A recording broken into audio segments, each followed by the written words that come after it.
হে everyone. So এখানে যেমন তোমাদের লেখা আছে ব্রেক, কন্টিনিউ এবং পাস। তো এগুলো তোমার এই যে কিওয়ার্ডগুলো আছে, তো এই কিওয়ার্ডগুলো কি মানে এবং আমরা কখন এগুলো ইউজ করব সেটা আমরা আজকে দেখব। ঠিক আছে, দেখো আমি এখানে একটা ফর লুপ লিখেছি এবং ফর লুপের ভেতর আমি কিছু কোডকে লিখে রেখেছি। তো এখানে দেখো, যদি তোমরা নোটিস করো, তো এখানে দেখো আমি ব্রেক যে কিওয়ার্ড আছে, সে ব্রেক কিওয়ার্ডটাকে আমি এখানে লিখে রেখেছি। তো এই ব্রেকের তোমার কাজ হচ্ছে তোমার এই যে লুপটা আছে না, এই লুপটা আমি 0 থেকে 2 পর্যন্ত চালাচ্ছি, মানে 1 থেকে 3 পর্যন্ত চালাচ্ছি।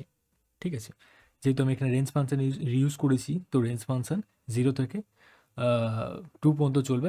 এখানে যে ভ্যালুটা মেনশন থাকে সেই ভ্যালুটা এই প্রিন্ট করে না, লাস্টে যে ভ্যালুটা থাকে সেটাকে প্রিন্ট করে না। তো আমি রেঞ্জ ফাংশনটাকে দেখে নিই, আমি এর জন্য ভিডিও বানিয়েছি, তো আমি ওটা আই বাটনে দিয়ে দেবো। এনিওয়ে, আমি দেখো এখানে একটা যে রেঞ্জের মধ্যে 3 পাস করেছি এবং এটা 3 পর্যন্ত চালাচ্ছি। ওকে, তো এখানে দেখো আমি একটা ভেরিয়েবল নিয়েছি এক্স নামে এবং ইউজারের কাছ থেকে আমি কিছু ইনপুট নিচ্ছি। তার সাথে আমি লুপের ভেতরেই একটা কন্ডিশন লিখেছি। দেখো এখানে ইফ লেখা আছে এবং এক্স যেটা লেখা আছে না, এটা আমি একটা কন্ডিশন লিখেছি যে এক্স যদি, মানে আমরা যে ভ্যালুটা এন্টার করব, সেই ভ্যালুটা যদি 1-এর সমান হয়, সেক্ষেত্রে আমাদের এই যে ইফের ভেতর যে বডিটা আছে সেটা প্রিন্ট হোক, মানে এখানে যে লেখা আছে হ্যালো, এটা প্রিন্ট হোক।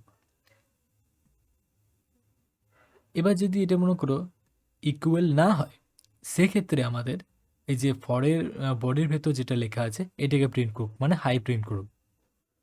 এবার এই যে ইফের ভেতর যে বডিটা লেখা আছে এটা যদি ট্রু হয়ে যায়, মনে করো আমি এখানে ইউজার কিছু বা টাইপ করলো, সেই নাম্বারটা মনে করো 1 টাইপ করলো, তো এখানে ইফের ভেতর যখন এই কন্ডিশনটা চেক করবে, তখন কিন্তু এটা কিন্তু ট্রু হয়ে যাবে। যেহেতু এটা ট্রু হবে সেহেতু ইফের বডির ভেতর আসবে এবং ইফের বডির ভেতর একটা দেখো লাইন লেখা আছে যেটা হচ্ছে আর কি হ্যালো, মানে প্রিন্টের ভেতর হ্যালো লেখা আছে, একটা মেসেজ লেখা আছে যেটা হচ্ছে হ্যালো। এবং হ্যালোটা স্ক্রিনে প্রিন্ট হলো, প্রিন্ট হওয়ার বাদ এখানে দেখো ব্রেক কিওয়ার্ড লেখা আছে।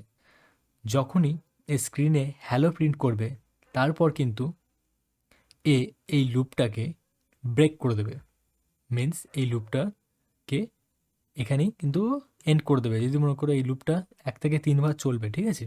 এবার মনে করো আমি ইউজার বা আমি মনে করো এখানে প্রথমেই 1 এন্টার করে দিলাম, সেক্ষেত্রে কিন্তু এই যে ইফের ভেতর যে কন্ডিশনটা আছে সেটা কিন্তু ট্রু হয়ে যাবে। ট্রু হলে এটা প্রিন্ট হলো, হ্যালো প্রিন্ট হলো, এবং তারপরে যে লাইনটা লেগেছে সেটা হলো ব্রেক। তার মানে কিন্তু লুপটা 3 বার চলছে না, লুপটা প্রথমবারই কিন্তু এন্ড হয়ে যাচ্ছে। ঠিক আছে, এটা হচ্ছে তোমার ব্রেকের কাজ।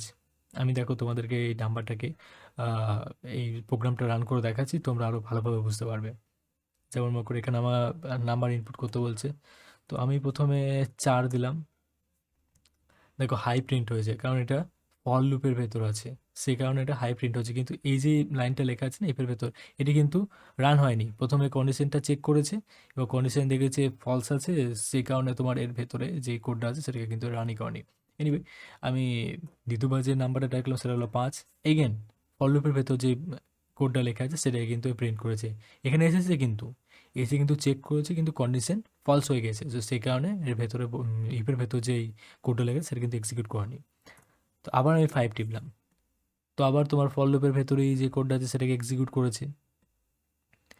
এখানে কিন্তু আমরা ইফের ভেতর ঢুকিনি। এবার দেখো আমি প্রথমেই কিন্তু 1 টাইপ করব। দেখো কিন্তু আমি এখানে 1 লিখেছি, যেহেতু 1 লিখবো আমি, এই মানে 1 লিখেছি, সেহেতু কিন্তু এই কন্ডিশনটা কিন্তু ট্রু হয়ে যাবে। তো এখানে দেখো স্ক্রিনে প্রিন্ট হবে হ্যালো, এবং এই যে লুপটা আছে এটা কিন্তু ব্রেক হয়ে যাবে। দেখো এখানে স্ক্রিনে প্রিন্ট হয়েছে হ্যালো, এবং দেন ব্রেক কিওয়ার্ড যেটা আছে সেটা কিন্তু এই লুপটাকে এন্ড করে দিয়েছে। এটাই তোমার কাজ ব্রেকের। ওকে, এই লুপটা কিন্তু 3 বার চলতো, কিন্তু চলেছে কবার? একবার, কারণ এখানে ব্রেক যে কিওয়ার্ড আছে এটা কিন্তু রান হয়ে গেছে। এটা ছিল তোমার ব্রেক কিওয়ার্ড। এবার দেখো পাসের যে পাস যে কিওয়ার্ড আছে এটার কাজ কি? দেখো, আমরা যখন কোনো এরকম কন্ডিশন লিখি, তো কন্ডিশন লেখার বাদ আমাদের কিন্তু ওর ভেতরে কিছু কোড লিখতে হয়। মানে পাইথনে তোমার কোনো ব্র্যাকেট থাকে না, পাইথন ইন্ডেন্টেশনকে ফলো করে। সেই কারণে তুমি যখন এই যে ইফটা লিখেছো, ইফের বডিটা লিখেছো, তারপরে দেখো এখানে আমি কিছু কোড লিখেছি, এটা কিন্তু ইফের বডির বাইরে। কিন্তু আমি দেখো ইফের বডিতে কিন্তু কিছু লিখিনি। ওকে, তো এই যে জিনিসটা মনে করো আমরা কিছু কন্ডিশন এরকমভাবে লিখে রাখলাম, এবং তার বডির ভেতর যদি আমরা কোনো কিছু না লিখে রাখি, সেক্ষেত্রে কিন্তু পাইথন আমাদেরকে এরর দেবে। যদি আমি তোমাকে এটাকে রান করে দেখাই, তো দেখো এটাকে আমাদের এরর দেখাবে। দেখো এখানে কিন্তু আমাদের এরর দেখাচ্ছে। তো এই যে এররটা দেখাচ্ছে, এটা যাতে আমাদেরকে না দেখায়, তো সেই কারণে আমরা ইউজ করব পাসকে। পাস কি করে তোমার, এই যে ইফটা আমি লিখে রেখেছি, এর ভেতর আমি যদি কোনো লাইনকে না লিখতে চাই, সেক্ষেত্রে আমরা ইউজ করব পাস কিওয়ার্ডকে। পাস তোমার সিম্পলি এর ভেতর যেহেতু কোনো কোড লেখা নেই, সেহেতু এ পরের লাইনে পাস করে দেয়।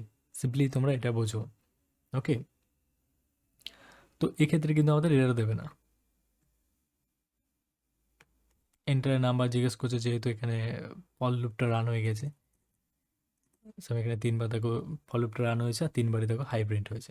এনিওয়ে, তো এটা ছিল তোমাদের পাস কিওয়ার্ড।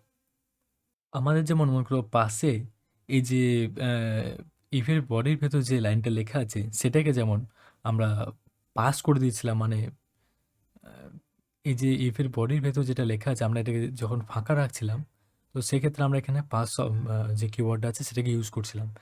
তো তারপরে যে লাইনটা ছিল মনে করো প্রিন্ট, প্রিন্টের মধ্যে ছিল তোমার হাই, এটি কিন্তু আমাদের স্ক্রিনেতে প্রিন্ট হচ্ছিল। ঠিক আছে, তো এবার যদি আমরা চাই যে এখান থেকে এই লাইনটা আবার এই লুপের যে ইয়েটা আছে, রেঞ্জের যে সিকোয়েন্সটা চলছে, এখানে যে ফেরত চলে যাক, এখানে যদি আমরা চাই যে এইখানে যে স্টেটমেন্ট আছে এটা যদি ট্রু হয়, সেক্ষেত্রে আমাদের যে এই যে লাইনটা আছে, এই লাইনটা যাতে যাতে প্রিন্ট না হোক। তো আহ, এই লাইনটা যাতে প্রিন্ট না হয়, এবং আমার যে লুপটা আছে সেটা যেন কন্টিনিউ হয়। তো এখানে যদি মনে করো আমরা পাস লিখি, সেক্ষেত্রে কিন্তু আমরা এর পরের যে লাইনগুলো আছে সেগুলো কিন্তু এক্সিকিউট করতে পারবো। ঠিক আছে, তারপরে আবার যখন লুপটা ইনক্রিমেন্ট হবে। ওকে, বাট আমরা যদি লিখি এখানে ব্রেক, সেক্ষেত্রে কিন্তু এই যদি কন্ডিশনটা যেটা আছে সেটা যখন ট্রু হয়ে যাবে, সেটা কিন্তু এই লুপটাকেই তোমার স্টপ করে দেবে। ওকে, আমরা চাইছি যে এই যে লুপটা আছে, এই লুপটা যাতে স্টপ না হয়, বাট আমরা এই যে পরের যে লাইনগুলো আছে সেই লাইনগুলোকে প্রিন্ট করতেও চাই না। সেক্ষেত্রে আমরা ইউজ করব কন্টিনিউকে। কন্টিনিউ কি করে, যদি ইফের ভেতর যে লাইনটা লেখা আছে এটা যদি ট্রু হয়ে যায়, সেক্ষেত্রে তোমার এখানে যেহেতু এখানে কন্টিনিউ লেখা আছে, সেহেতু তোমার আবার এখানে ফেরত দিয়ে দেয়, মানে আবার এখানে ফেরত পাঠিয়ে দেয়। ঠিক আছে, এই লুপের ভেতর কিন্তু ফেরত পাঠিয়ে দেবে আবার আমাদেরকে। তো এই যে লাইনটা আছে, এই লাইনটা কিন্তু প্রিন্ট হবে না। তো আমি তোমাদেরকে দেখাচ্ছি। দেখো এখানে দেখো যে কন্ডিশনটা আছে সেটা কিন্তু 1-এ ট্রু হবে। আমি যদি এখানে 1 দিই, তো 1 = 1-এ কিন্তু এই যে ইফের যে কন্ডিশনটা আছে এটা কিন্তু ট্রু হবে। তো আমি এখানে দিচ্ছি 1। 1-এর বাদ যেহেতু এই ইফের যে কন্ডিশনটা আছে এটা ট্রু হয়ে গেছে, সেহেতু এখানে ইফের বডির ভেতরে এসছে, আর ইফের বডির ভেতর দেখো কন্টিনিউ লেখা আছে। কন্টিনিউ মিন্স এটা এরমভাবে যাবে, এবং এই যে রেঞ্জটা আমরা চালাচ্ছি এই রেঞ্জে আবার পাঠিয়ে দেবে। ওকে, দ্যাট মিন্স এই যে পরের যে লাইনগুলো লেখা আছে সেগুলো কিন্তু এক্সিকিউট হবে না। তো আবার যদি আমরা 1 দিই, তো দেখো এখানে কিন্তু আবার কন্টিনিউ হয়ে গেছে। এবার যদি আমরা মনে করো আহ, অন্য কোনো ভ্যালু দিই, সেক্ষেত্রে কিন্তু আমাদের এই প্রিন্ট যে লাইনটা আছে সেটা কিন্তু রান হয়ে যাবে। ফার্স্ট আমি তোমাদেরকে আরেকবার 1 দিয়ে দেখাচ্ছি, তারপর আমরা অন্য নাম্বার দিয়ে ট্রাই করব। দেখো পুরো লুপটা কিন্তু শেষ হয়ে গেছে, কিন্তু এখানে যে প্রিন্টের ভেতর যে হাইট আছে সেটা কিন্তু প্রিন্ট হয়নি। 4 দেবো, এবার কিন্তু দেখো প্রিন্ট হবে, প্রিন্টের ভেতর যে ভ্যালুটা আছে হাই সেটা প্রিন্ট হবে। এগেন হাই, এগেন কিন্তু হাই প্রিন্ট হয়েছে। এবার তোমরা বলতে পারো যে এটা তো ইফের ভেতর যে বডিটা আছে এটার জন্য প্রিন্ট হচ্ছে হয়তো। কিন্তু আমি তোমাদেরকে বলি, দেখো এটা কিন্তু ইফের বডি। এই যে প্রিন্টটা লেখা আছে না, এটা কিন্তু ইফের বডির মধ্যে আসে না। এবার যদি আমরা এখানে পাস লিখি, এবার মনে করো আমরা সেম ভ্যালুটা যদি পাস করি, মনে করো এখানে 1 লিখি, তো সেক্ষেত্রে কিন্তু দেখো এখানে হাইটা প্রিন্ট হবে। দেখো এখানে কিন্তু হাই প্রিন্ট হচ্ছে। এটা কিন্তু যে ইফ যে কন্ডিশনটা আছে এটা কিন্তু ট্রু হচ্ছে, তার সত্ত্বেও কিন্তু হাই প্রিন্ট হচ্ছে। কারণ যখন আমাদের ইন্টারপ্রেটার এখানে যখন আমরা কন্টিনিউ লিখছি, তখন যখন আমাদের ইন্টারপ্রেটার এখানে দেখছে যে একটা কন্টিনিউ লেখা আছে, তখন সে আবার এই লাইনগুলোকে আর কিন্তু প্রিন্ট করছে না, সে আবার তোমার এই যে ফর লুপটা আছে এখানে কিন্তু আবার পাঠিয়ে দিচ্ছে। তো এটা হচ্ছে তোমার কন্টিনিউয়ের কাজ।